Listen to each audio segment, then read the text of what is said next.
Hello guys, Geeta Mishra Lovely Pandey लोकगीत के channel में आप लोग का स्वागत बा। तो देखी गोरखपुरिया फौजी के बाबू भइल बड़ुए, तो वही खुशी में हम एगो सोहर गावे जातनी। यार वह लोग सुन के आज जरूर बताई कि सोहर कैसन लागल है। तो आज मोरेली पन पोतन बबुआ के बरहिया हौले हो। आज मोराली पन पोतन बबुआ के बरहिया हौले हो। ए सासू सब कोई आई है हमारा आंगन, सासू हमरो ना आई है हो। ए ललना सब कोई आई है हमारा आंगन, सासू छिनरो ना आई है हो। गोरखपुर से चुंदारी मंगाई भी गोटा चढ़ावा ये भी हो। गोरखपुर से चुंदारी मंगाई भी गोटा चढ़ावा ये भी हो।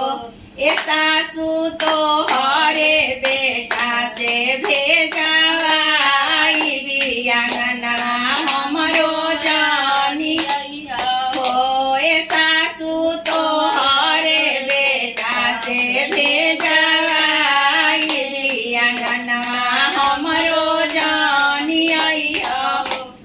आज मोराली पन पोतन बबुआ के बरहिया हौले हो।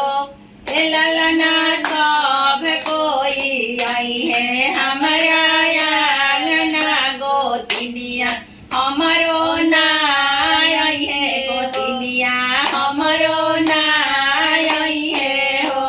ए ललना सब कोई आई है हमारा आंगना, नदिया हमरो ना आई है। नदिया हमरो ना आई है हो। गोरखपुर से कांगाना मंगाई भी खिला लगावा ये भी हो। एगो तिनी तो हरे देवर से भेजावा आंगनवा हमरो जानी आई हो। आंगनवा हमरो जानी आई हो। एगो तिनी तो हरे देवर से भेजावा देवी आंगनवा हमरो जानी आई हो। आंगनवा हमरो जानी आई हो। गोरखपुर से सूटावा मंगाई भी दुपट्टावा लगाई भी हो।